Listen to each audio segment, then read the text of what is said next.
Alors Simon Corteville, je vous prie tout d'abord d'excuser Valérie Montré-Taylor, directrice générale de l'agence, qui devait venir et qui finalement a eu un agenda un peu chamboulé, beaucoup d'actualités en ce moment, mais on va je vais vous en dire quelques mots déjà, vous l'avez sûrement déjà vu dans la presse. Donc je me présente, Simon Corteville, moi je suis donc à l'Agence nationale de l'habitat et je suis responsable du programme qu'on appelle Habiter mieux, un beau petit nom, en fait c'est le programme de rénovation énergétique porté par l'Agence nationale de l'habitat, donc l'ANA. En quelques mots peut-être tout d'abord pour vous présenter ce qu'est l'ANA, puisque vous ne connaissez pas forcément tous bien l'émission de l'agence. Donc l'Agence nationale de l'habitat est une agence assez ancienne, qui a une cinquantaine d'années, qui a beaucoup évolué dans les dernières années et qui a pour objectif de financer le parc de logements privés et de donner des subventions aux propriétaires. Elle intervient sur différents cadres. Alors, le cadre de la rénovation énergétique, bien sûr, et c'est pour ça qu'on est là aujourd'hui, mais également de l'habitat dégradé, de l'habitat indigne, des copropriétés. On peut penser à Marseille, là on a cumulé les deux dans une actualité très récente, de l'autonomie pour la mise en autonomie des logements, pour le maintien dans le logement pour des personnes en perte de dépendance. Voilà, donc différents types d'interventions dont le programme de rénovation énergétique est aujourd'hui le principal moteur. Le programme Habiter mieux de son petit nom a été créé en 2011 dans l'objectif d'apporter la rénovation énergétique aux ménages et notamment aux ménages précaires, aux ménages modestes. L'agence, dans le cadre de ce programme, il y a vraiment trois politiques publiques qui sont portées. La politique publique, là dont on parle aujourd'hui, et qui, suite à l'intervention précédente, en tout cas c'est très intéressant et également vous avez pu avoir en introduction, donc qui est sur le bâtiment, la rénovation énergétique, l'amélioration du bâtiment à travers un gain énergétique. Aujourd'hui, j'arrive plutôt comme témoignage d'opérateur. L'agence est un opérateur de l'État, une agence publique. On travaille au quotidien avec l'ADEME, avec les directions du ministère, la direction de l'habitat, la direction énergie-climat. Et donc on a ce côté bâtiment, on a le côté social, puisque deuxième forte caractéristique est qu'on finance des ménages modestes, donc sous plafond de ressources. Des ménages que l'on peut qualifier de modestes ou très modestes, avec des aides encore plus fortes pour les ménages très modestes. Si on résume, c'est pas exactement vrai, mais les ménages très modestes sont les deux premiers déciles de revenus de la population et les modestes sont de 3 à 4. Donc voilà, c'est vraiment l'enjeu de pouvoir financer des ménages qui n'auraient pas forcément l'argent pour faire les travaux sinon. Et donc un troisième champ qui est le volet environnemental, et je pense que ça a bien été présenté jusqu'à présent, donc je ne vais pas y revenir en détail. L'enjeu de financer la rénovation énergétique pour les ménages modestes, c'est vraiment ce qu'on appelle la précarité énergétique. Alors, on dit autour de 7 millions de passoires thermiques en France. Passoires thermiques, DPE, FOG. La précarité énergétique, donc à savoir des ménages modestes, très modestes, qui habitent dans une passoire thermique, on l'estime autour de 3,8 millions. Des propriétaires, des locataires, un peu dans tout le pays, dans tous les types d'habitat d'ailleurs, une intervention globale. Et alors quel est le programme qui est développé aujourd'hui? Donc on a un programme on a toujours des petits noms assez marketing, mais en tout cas ça parle, Habiter mieux et Habiter mieux en sérénité. Alors là c'est le programme le plus fort, on a Habiter mieux sérénité, de rénovation énergétique, puisqu'on est dans une logique où on va financer à hauteur de 50 plus une prime de 10% pour les ménages très modestes, 35 plus 10% pour les ménages modestes, les travaux de rénovation énergétique. Les subventions que je vous donne, par des subventions directes, donc de l'argent donné directement aux ménages. Les chiffres que je vous donne peuvent être complétés bien sûr par des collectivités, par d'autres acteurs. Voilà. Donc, d'un financement qui est en contrepartie d'un gain énergétique de 25%. On est sur une logique de gain énergétique pour le logement, 25% de gain énergétique par rapport à l'état initial. On n'est pas forcément sur une logique d'étiquette avant-après, mais on verra après comment ça y revient. Comment on y revient quand même. Et pour ces ménages également, parce que finalement, on pourrait dire personne ne se lève en se disant je vais faire de la rénovation. C'est pas forcément comme ça. Dans d'autres acteurs, des acteurs publics, des grandes entreprises peut-être. Mais il y a un accompagnement, puisqu'un ménage, quand on a une maison, qu'est-ce qu'on fait comme travaux? On ne sait pas. Quelle est la difficulté dans la maison? On ne sait pas forcément. On arrive, on peut penser assez vite, et c'est souvent l'exemple le premier. Mes fenêtres fuient, je change les fenêtres et c'est bon, c'est tout fait. Non, vous l'évoquiez tout à l'heure avec les systèmes de chauffage, c'est beaucoup, mais également les combles perdus, les murs. Si on change juste les fenêtres, et pour un ménage notamment modeste ou des ménages qui ne sont pas dans cette politique, il y a cet enjeu d'accompagnement. Donc on a un accompagnement systématique, un accompagnement qui fait un état des lieux du logement initial, qui accompagne dans la réalisation des travaux avec des préconisations de travaux, des aides au choix des entreprises et qui aide à la fin, qui vérifie à la fin le gain énergétique et la bonne réalisation des travaux. Donc voilà, ça c'est le programme initial qui a été développé par l'agence. Et quels sont les résultats? Alors il y a un rapport de la Cour des comptes qui est assez positif, ce qui est assez fort pour le noter, qui date de 2018. Donc si jamais ça vous intéresse, je vous invite à le regarder. Et on observe que pour les gains énergétiques, on est en fait autour de 40% de gains énergétiques. On fixe un minimum à 20%, on est à 40%. On est à 50 logements qui initialement sont en catégorie F et G. Mais donc la moitié des logements que l'on aide à travers ce programme-là sortent de la catégorie F et G. Après, il y a également des logements, on aide également des logements en B, en E, ce qui est important.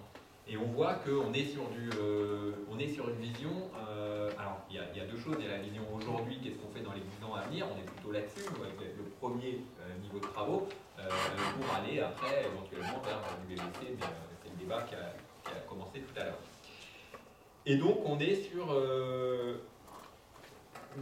des enjeux de rénovation globale avec des gains énergétiques suffisants. On a un dispositif un peu particulier qui vise à aider les copropriétés également. L'enjeu de comment est-ce qu'on les aide à passer à l'acte, qui est un vrai enjeu également pour nous. Il y a quelques aides également, dans le cadre un peu ce qu'on dit là, c'est que les gains énergétiques minimum demandés sont à 35 plutôt que 25%. Et pour aider les propriétaires bailleurs, qui là, eux, ne sont pas sous critères de ressources, mais en contrepartie de l'aide qu'on verse aux propriétaires bailleurs, on leur donne la subvention, mais ils doivent louer à des ménages sous plafond de ressources et avec des loyers plafonnés. Un peu un parc social dans le logement privé, si on résume. Et donc c'est là qu'on garde également l'enjeu social que je vous évoquais au début de l'agence. On est sur l'année 2018 autour de 60 000 logements qui ont été financés dans ce cadre-là. Ce qui est jamais assez, mais ce qui est déjà beaucoup, notamment quand on regarde les 280 000, je crois dans la présentation précédente, qui ont été évoqués. Sachant qu'on est sur des ménages modestes qui n'auraient sûrement pas eu les moyens de faire les travaux autrement. Depuis 2 ans, constatant qu'on est sur beaucoup de logements, mais qu'il y a un enjeu des fois d'aller plus loin, qu'il y a des enjeux aussi d'urgence, ma chaudière est en panne et ma chaudière au fioul est en panne, et je suis un ménage modeste, je veux la remplacer, comment je fais? Ce matin, il y avait un petit reportage sur France Inter qui évoquait le prix du fioul qui augmente avec les difficultés en Arabie Saoudite et les ménages qui se retrouvent un peu étranglés là-dessus. On a initié un nouveau programme qui s'appelle Habiter mieux Agilité, qui fonctionne, qui est un peu sur les mêmes bases. Voilà, donc là c'est Agilité, en fait c'est un programme qui est un peu plus simple, l'aider un peu dans les mêmes cadres, et qui vise à changer des systèmes de chauffage, ou de l'isolation des murs, ou de l'isolation de combles aménagés. Voilà.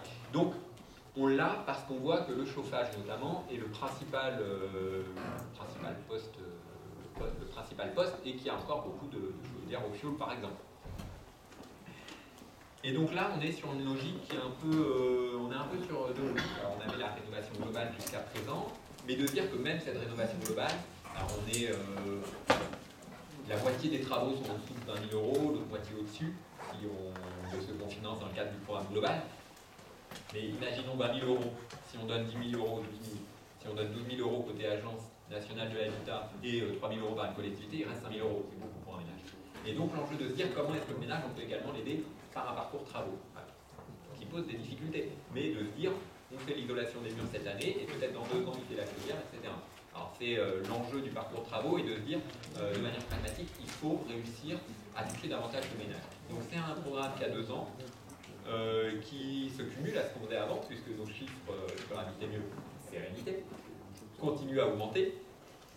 Et en parallèle, on a touché beaucoup plus de ménages avec le programme Agilité. Donc voilà, donc si je résume un peu tous les enjeux là-dessus sur l'intervention que l'on a, alors il y a tout cet enjeu de sortie de précarité énergétique qui nous représente beaucoup, mais dans notre ADN, on a cet enjeu social. Le parcours global des travaux, comment est-ce qu'on accompagne les ménages à faire beaucoup de travaux. Alors nous, on est, j'allais dire, si on regarde dans les différences d'approche, il y a les objectifs 2050, d'arriver à la LEDC rénovation en 2050, mais là, on est plutôt sur la logique, qu'est-ce qu'on fait pour les 10-15 prochaines années, voire même quand on est sur le système de travaux simples, qu'est-ce qu'on fait pour aujourd'hui, et quitte à dire dans 2 ans, on viendra sur un autre type de travaux. Voilà. Il y a l'enjeu aussi de l'adhésion des habitants. Alors, personne ne sait pas forcément qu'il faut faire des travaux, quels travaux faire, etc. Donc comment est-ce qu'on arrive à travers l'accompagnement à les aider à aller dans ce parcours. Et pour ceux qui auraient fait un début de parcours et qui par manque de fonds n'auraient pas été plus loin, comment est-ce qu'on peut les aider à aller plus loin encore demain.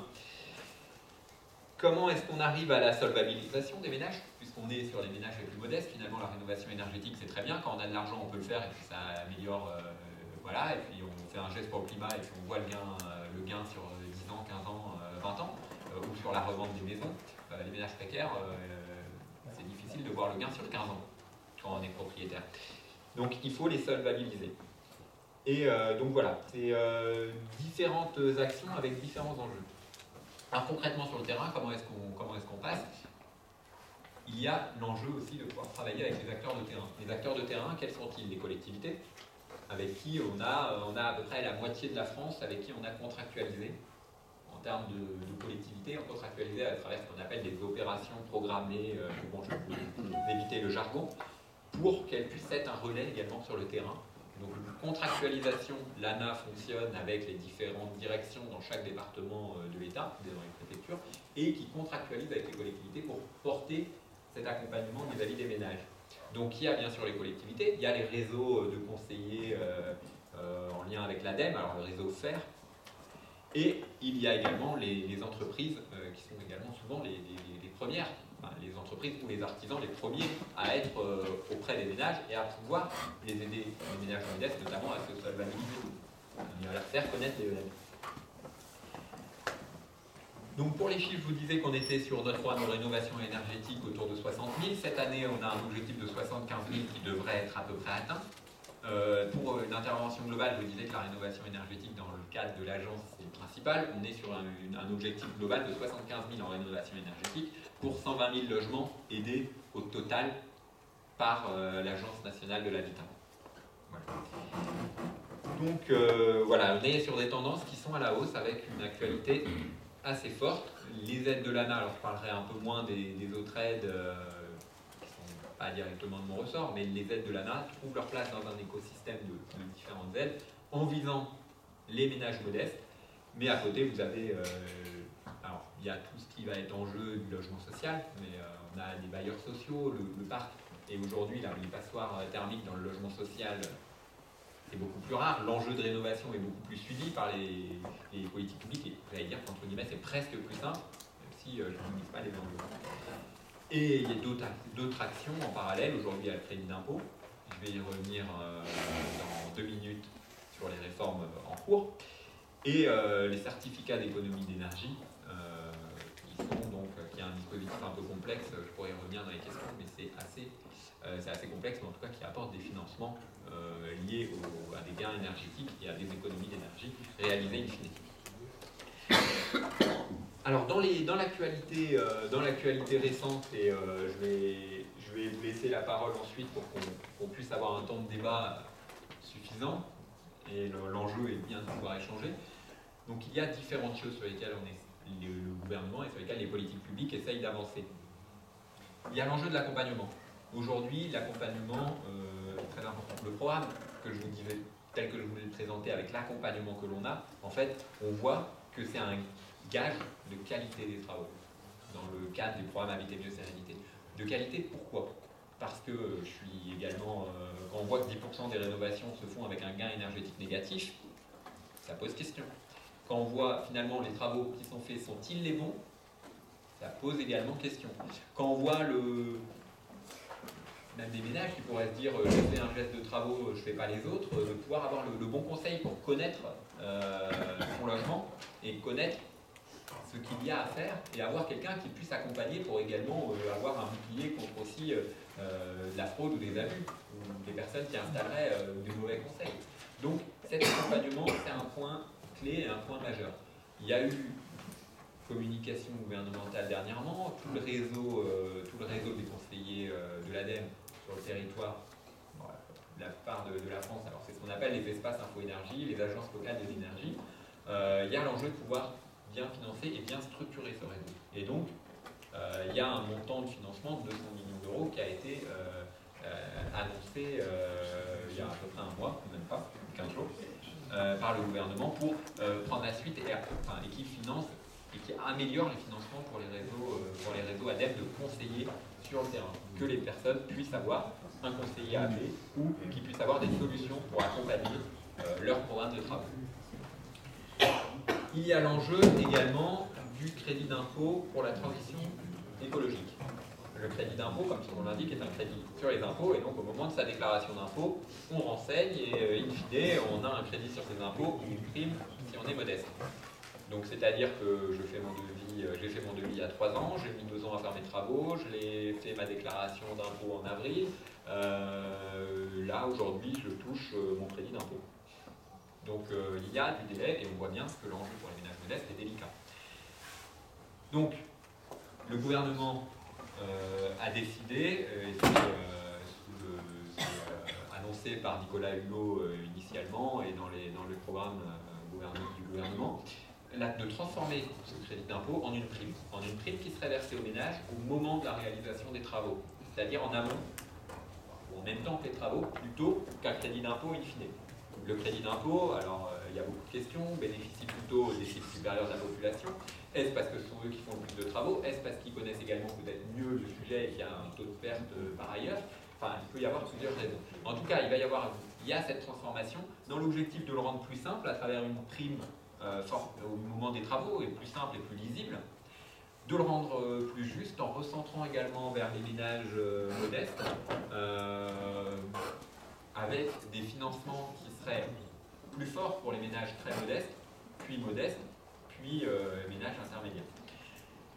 Et donc, plus efficace également, puisque au lieu d'avoir, plus efficace dans l'objectif énergétique et écologique, puisqu'au lieu d'avoir un crédit d'impôt qui serait 30% des montants de travaux réalisés, qui serait par rapport à des gains de CO2, des gains énergétiques réalisés. Et donc pour cela, les barèmes qui sont encore en concertation et qui vont être annoncés dans le cadre de la loi de finances, on ne pourrait pas y revenir vraiment en détail puisque ce n'est pas encore voté, mais les barèmes ont été travaillés avec les différentes directions, les différentes agences de l'État pour être dans cette logique d'efficacité écologique.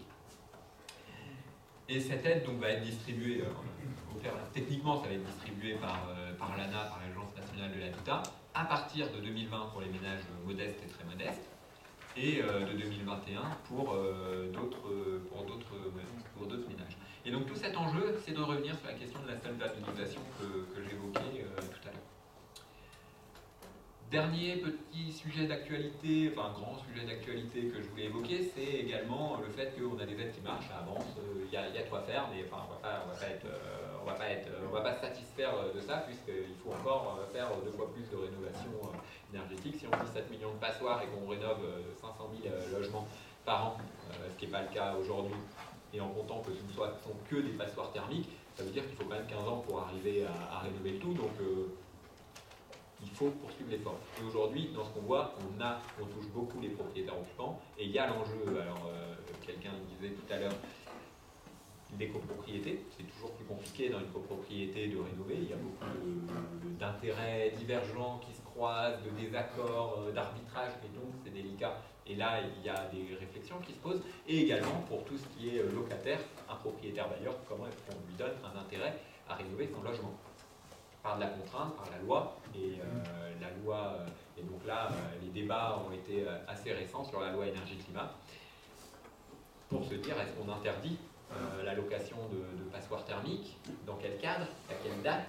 Aujourd'hui, la loi reste sur 2028, mais comment est-ce qu'on arrive à préparer cette échéance et comment est-ce qu'on arrive à donner une massification à ces travaux-là? Donc voilà, j'ai essayé de ne pas être trop long et de tenir en un peu moins d'une demi-heure pour pouvoir avoir des échanges, parce que je pense que c'est le principal.